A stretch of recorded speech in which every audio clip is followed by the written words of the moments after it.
नमस्कार दोस्तों, नमो भारत न्यूज़ में आपका बहुत बहुत स्वागत है। दोस्तों, इस देश को नोच नोच कर खाने वाले उन गिद्धों की कोई कमी नहीं रही है जिन्होंने इस देश को लूट लूट कर अब एक कंकाल मात्र से ज़्यादा नहीं छोड़ा था। मगर वो तो समय रहते राष्ट्रवादी सरकारें आईं तो इस देश का समय समय पर उद्धार होता रहा, वरना इस देश में भूखमरी की हालत होती। क्यों? क्योंकि यहाँ की जो संसाधन थे वो यहाँ के मूल निवासियों के बजाय यहाँ पर आकर अवैध रूप से बसे लोगों को दे दिए जाने वाले थे। इसका उदाहरण पूर्व प्रधानमंत्री मनमोहन सिंह का वो बयान भी है जिसमें उन्होंने कहा था कि इस देश के सभी संसाधनों पर जो पहला अधिकार है वो यहाँ के हिंदुओं का नहीं है। दोस्तों, आपको बता दूं कि पश्चिम बंगाल के बाद अब एक और बहुत बड़ी खबर जो है वो सामने आ रही है, जिसमें दिल्ली से ये खबर पता चल रही है, जिसके बाद खुफिया एजेंसी के जो होश हैं वो उड़ गए हैं। वोटों की खातर पहले तो केंद्र की सलाह को दरकिनार करके ममता राज में रोहिंग्या मौज काट रहे थे, और अब एक और खबर सामने आई है जिसमें दिल्ली में भी कुछ ऐसा ही होता नज़र आ रहा है। ये खबर जानकर आपको ये अंदाज़ा हो जाएगा कि किस तरह से कांग्रेस ने पहले रोहिंग्याओं को देश में बसाया, फिर ममता ने उन्हें भारत में घुसने के लिए परमिट तक जारी कर दिए, और तो और अब केजरीवाल सरकार भी इन्हें केंद्र में यानी कि जो देश की राजधानी है वहाँ पर इन्हें बसा रही है। हाल ही में दिल्ली चुनाव में वोटों का जो ध्रुवीकरण आम आदमी पार्टी ने किया वो तो सबने देखा ही, और दिल्ली दंगों में पीएफआई से लेकर रोहिंग्या मुसलमानों तक के नाम सामने आए थे। बस इसी कड़ी में जहां एक तरफ देश में एनआरसी का विरोध होता रहा, वहीं दूसरी तरफ रोहिंग्या मुसलमान लगातार पांव पसारते रहे। अब दिल्ली में एक बड़े इलाके पर उनका कब्जा हो भी चुका है। मदनपुर खादर में इन रोहिंग्या मुसलमानों ने 5.2 एकड़ ज़मीन को अवैध रूप से कब्जा रखा है। ये ज़मीन अच्छी खासी बड़ी ज़मीन है, मगर मैं कहता हूँ 1 फीट ज़मीन भी किसी अवैध बांग्लादेशी को कैसे ले लेनी दी गई। अब आरोप है कि दिल्ली वक्फ बोर्ड के अध्यक्ष रहे अमानतुल्लाह खान ने अपने लेटर हेड के जरिए इन सभी का आधार कार्ड बनवाया और इन्हें यहाँ बसाया।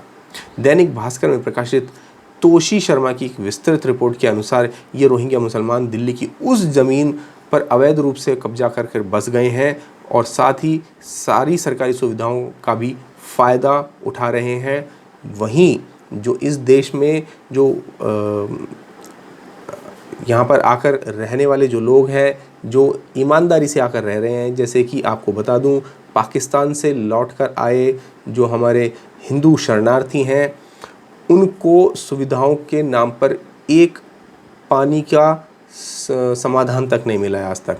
वो पानी की एक एक बूंद के लिए तरसते हैं। उनकी छतें जो टीन की बनी हुई हैं इस गर्मी के मौसम में भट्टी बन चुकी हैं।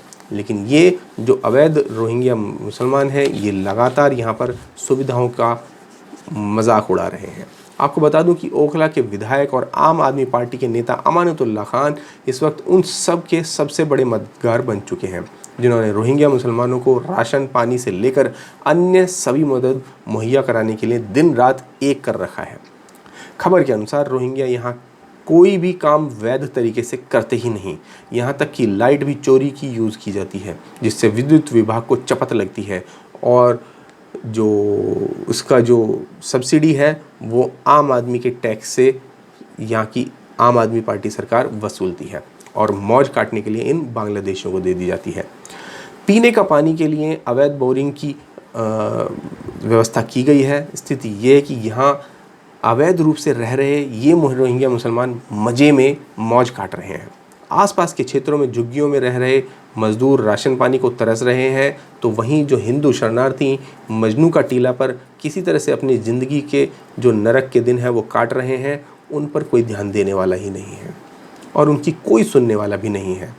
केंद्र सरकार ने सुप्रीम कोर्ट में ये बातें कही थी कि रोहिंग्या मुसलमान भारत की सुरक्षा के लिए एक बेहद ही बड़ा खतरा है और उन्हें बाहर किया जाना चाहिए। तब इस देश में जो यहाँ के कट्टरपंथी थे एक होकर इसके विरोध में सुर उठाते नजर आए थे। आए दिन कई आपराधिक वारदातों में भी इनकी संलिप्तता सामने आती रही है।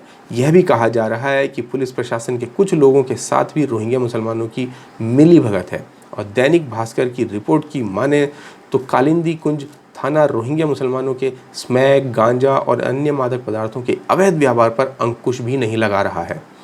रेजिडेंस वेलफेयर एसोसिएशन का कहना है कि उसने कई बार यहाँ के अवैध बस्ती को हटाने के लिए गुहार लगाई है। 5.2 एकड़ की इस जमीन का खसरा नंबर 612 है और इसकी कीमत सैकड़ों करोड़ रुपए बताई जाती है। आम आदमी पार्टी के नेताओं द्वारा यहाँ राशन पानी वितरित करना और रोहिंग्या मुसलमानों की मदद करने के पीछे ये निहितार्थ भी निकाला जा सकता है कि इन्हें दिल्ली की सत्ता का संरक्षण प्राप्त है। अधिकतर रोहिंग्या बांग्लादेशी हैं और स्थानीय लोगों का कहना है कि ये सारी बसावट आम आदमी पार्टी के विधायक अमानुतुल्लाह खान की देन है। ये सारे रोहिंग्या मुसलमान पहले कंचन कुंज में एक ज़मीन पर रहा करते थे। स्थानीय लोगों की माने तो 300 रोहिंग्या मुसलमानों को योजनाबद्ध तरीके से अमानुतुल्लाह खान ने एक साजिश के तहत यहाँ बसाया। इससे पहले कपिल मिश्रा भी दिल्ली सरकार के मुखिया अरविंद केजरीवाल को रोहिंग्या प्रेमी बता चुके हैं, लेकिन इस पर कोई भी जो व्यक्ति है, ना कोई संस्था ना कोई सरकार जो है इस पर ध्यान दे रही है। आपको बता दें कि दैनिक भास्कर की जो रिपोर्ट है उसके अनुसार भारत में अवैध रूप से रह रहे रोहिंग्या मुसलमान किस तरह पूरे देश में पैर पसारते जा रहे हैं, इसका अंदाज़ा इस बात से लगाया जा सकता है कि इससे राजधानी दिल्ली भी अछूती नहीं रही है। दिल्ली पुलिस की नाक के नीचे मदनपुर खादर शमशान घाट के सामने अवैध रूप से ये लोग रह रहे हैं। यह अवैध बस्ती उत्तर प्रदेश सिंचाई विभाग की ज़मीन पर बसाई गई है। हैरत की बात है कि इन्हें बाकायदा सभी सरकारी सुविधाएं भी मिली हुई हैं और लॉकडाउन में इन कैंपों में दिल्ली सरकार और ओखला विधायक अमानुतुल्लाह खान की ओर से भरपूर राशन सामग्री मुहैया कराई जा रही है। इस रोहिंग्या कैंप में चोरी की लाइट के साथ साथ पानी के लिए अवैध तरीके से बोरिंग भी करवाया हुआ है। वहीं दूसरी ओर यहाँ आसपास की झुग्गियों में रह रहे प्रवासी मजदूरों के परिवार राशन को लगातार तरस रहे हैं। बता दें कि खुद केंद्र सरकार ने सुप्रीम कोर्ट में कहा था कि रोहिंग्या मुसलमान भारत की सुरक्षा के लिए एक बेहद बड़ा खतरा है और उन्हें सरकार देश से बाहर करना चाहती है। स्थानीय लोगों का आरोप है कि इस अवैध कैंप में कालिंदी कुंज थाना पुलिस की मिलीभगत से अवैध रूप से गांजा, स्मैक और अन्य मादक पदार्थों का धंधा चल रहा है। कई आरडब्ल्यूए दिल्ली पुलिस से इस अवैध बस्ती को हटाने के लिए गुहार लगा चुकी हैं, लेकिन अब तक कोई कार्रवाई नहीं हुई है। उत्तर प्रदेश सिंचाई विभाग की जिस जमीन पर ये अवैध रोहिंग्याओं का कब्जा है वो करीब 5.2 एकड़ ज़मीन है, जिसका खसरा नंबर 612 है और इसकी कीमत अरबों में बताई जा रही है। अब संरक्षण के कारण अवैध रोहिंग्याओं को बांग्लादेशियों ने यहाँ पर कब्जा कर रखा है। यूपी सिंचाई विभाग के आगरा कैनाल की ज़मीन पर ओखला विधायक अमानुतुल्लाह खान पर योजनाबद्ध तरीके से इन्हें बसाने स्थानीय लोगों ने आरोप इस तरह के लगाए हैं। वहीं आपको बता दें कि लगातार इस घटना के बढ़ते जाने के बाद से आसपास के लोग परेशान हैं। जहां 17 अप्रैल 2018 को साजिश के तहत झुग्गियों में आग लगाई गई, जिसके बाद इन्हें दिल्ली के बाहर यूपी सिंचाई की ज़मीन पर अवैध कब्जा करवाया गया। ये पूरी प्लानिंग के तहत यहाँ पर किया गया, ये यहाँ के स्थानीय लोगों का आरोप है। इसके कैंप के आसपास अवैध बांग्लादेशियों को भी बसाया जा रहा है। ये रोहिंग्या इस इलाके में कई वर्षों से रह रहे हैं और यमुना किनारे शमशान घाट के किनारे कैंप में रह रहे हैं। अवैध रोहिंग्याओं की दिल्ली सरकार और स्थानीय विधायक अमानुतुल्लाह खान की ओर से पूरी मदद करने के जो आरोप है यहाँ पर लग रहे हैं और ये सब दावा है यहाँ के स्थानीय लोगों का आरोप है कि इस कैंप में करीब 300 से ज़्यादा लोग रहते हैं जो बिजली और पानी की चोरी करते हैं। इस बारे में भास्कर ने सरिता विहार और एसीपी ढाल सिंह से भी बात की तो उनका जवाब हैरान करने वाला था। जब उनसे पूछा गया कि जहां रोहिंग्या अवैध तरीके से रह रहे हैं यह कैसे हुआ, तो इस बारे में स्थानीय लोग कई बार इन्हें हटाने की मांग कर चुके हैं, लेकिन दिल्ली पुलिस ने कोई कार्रवाई नहीं की है। इस पर एसीपी ढाल सिंह ने कहा कि रोहिंग्या रह रहे हैं तो क्या हो गया।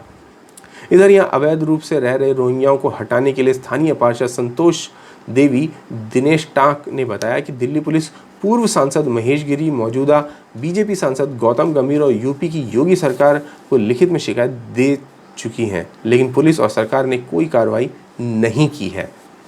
दक्षिणी पूर्वी दिल्ली से पूर्व भाजपा सांसद महेश गिरी ने इस रोहिंग्याओं को हटाने के लिए दिल्ली पुलिस को पत्र भी लिखा था, लेकिन आप विधायक अमानुतुल्लाह खान ने उस समय विरोध किया था। पूर्व सांसद महेश गिरी से भास्कर ने इस बारे में जानकारी ली थी कि लेकिन उनके निजी सचिव से बात हो पाई तो उन्होंने बताया कि क्षेत्रीय विधायक अमानुतुल्लाह खान के संरक्षण में रोहिंग्या और बांग्लादेशियों को इस इलाके में योजनाबद्ध तरीके से बसाया जा रहा है।